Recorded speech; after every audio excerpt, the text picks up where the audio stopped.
Hi, yeah, Jonathan York, Financial Partners, looking at investment markets. Obviously, the big news is the peace deal and ceasefire in Gaza.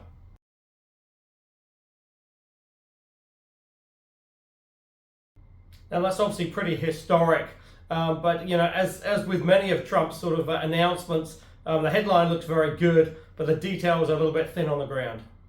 I mean, certainly, obviously, it's good news. There's a peace in the exchange of the hostages, most of the hostages have been exchanged now. But in terms of sort of running Gaza and sort of governing it over the next sort of few years, those details are really very thin on the ground, and there still appears to be quite a few sort of points of issue between both sides.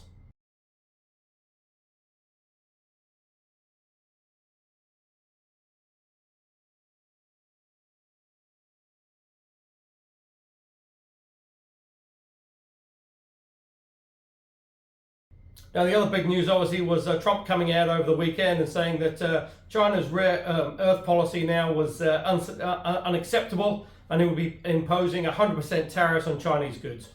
Now, that was obviously really way out of the sort of left field, and it really took the markets by surprise.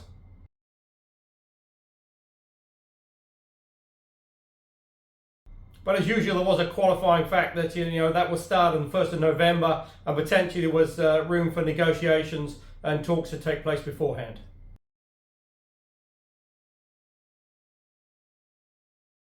Now, China's retaliated and said that their rare earth policy is quite acceptable, and it didn't really break any rules, and would then impose docking fees on US ships.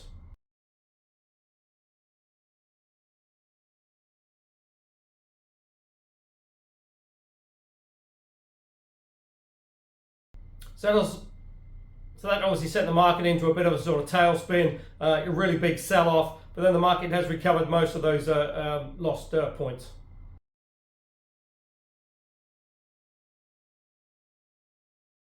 Interesting, Fed Jay Powell has come out and talking about potentially we're getting to a stage now where the Fed is looking at sort of ending its bond purchases.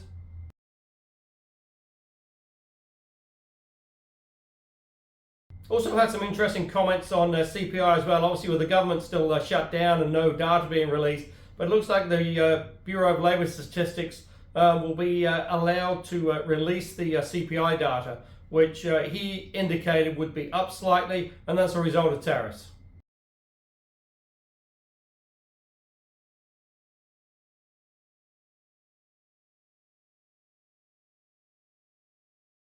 And that obviously won't please Trump.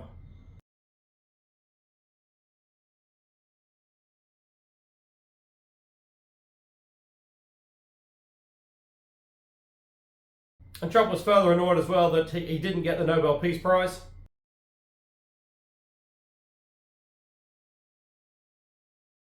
And then a strange announcement as well has come out and said that Qatar is now going to build an Air Force base in the US. Now, obviously, it hasn't taken long for the sort of lines to be drawn and so two and two and come up with five. But the reason why he's allowed that is because of the airplane that Qatar gave to the US government.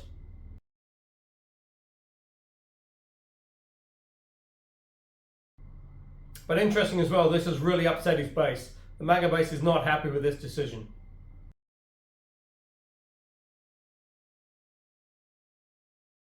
Now, clearly what is a weakening US economy, as discussed here before, it was probably quite a good job that the government was shut down because the latest employment data would have been very weak. It looks like jobs are actually lost rather than gained. So on the back of that, the Fed is almost nailed on now to cut rates at the end of this month.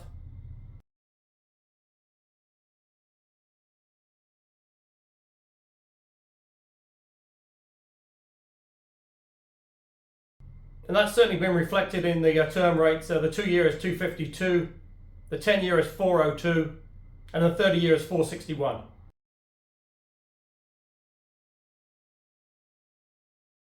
Now again, just a couple of months ago, that 10-year was close to 450, and the 30-year was just above 5%.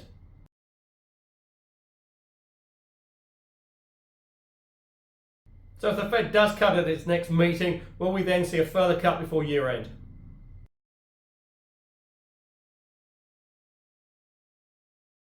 But as yet, there's still no end in sight to the Russia-Ukraine war. Indeed, it's looking like Putin certainly has no desire to sort of end that war at present.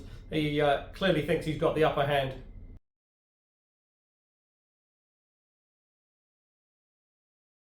Interesting to note as well that gold is above $4,000.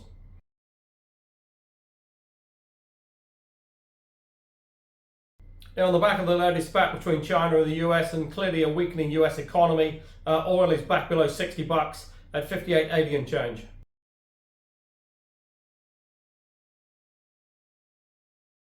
Now, in the UK, as we head into the budget, the Chancellor, Rachel Reeves, has really got some pretty tough decisions to make there, because there is a bit of a hole there they've got to try and fill in terms of sort of funding.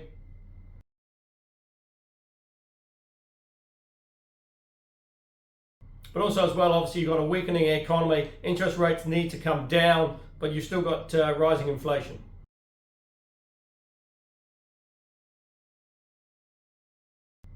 Now, in the EU, Macron has invited back the French PM to try and sort of show stability and a sort of a unified front as they try and get their budget sorted out.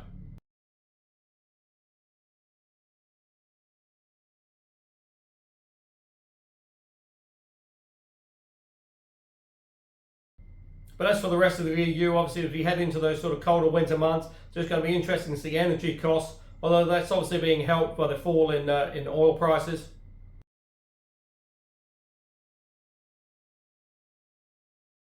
But also as well, obviously, you've still got the Russia-Ukraine war sort of raging, and there's no sign of any sort of peaceful solution to that.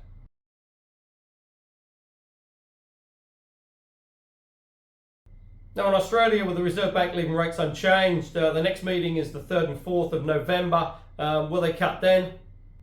And then early December, is there other two possible cuts before year end in Australia?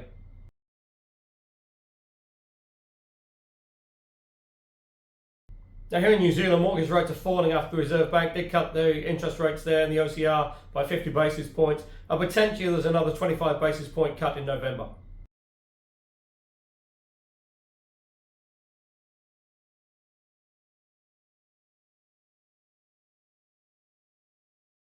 Now, that's certainly seen mortgage rates fall, and the housing market is showing a few signs of sort of picking up as well on the back of those lower rates.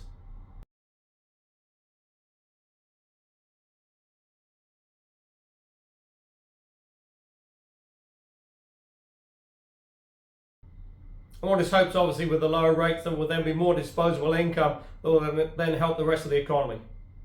Because although dairy and horticulture are doing pretty well, the rest of the economy really is struggling.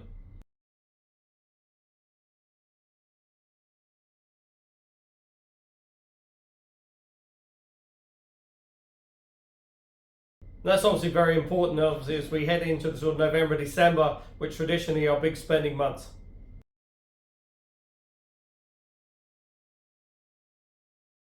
So if you are looking for income options, go to the website www.bayfinancialpartners.co.nz for lots of interesting articles, and I look forward to speaking to you soon.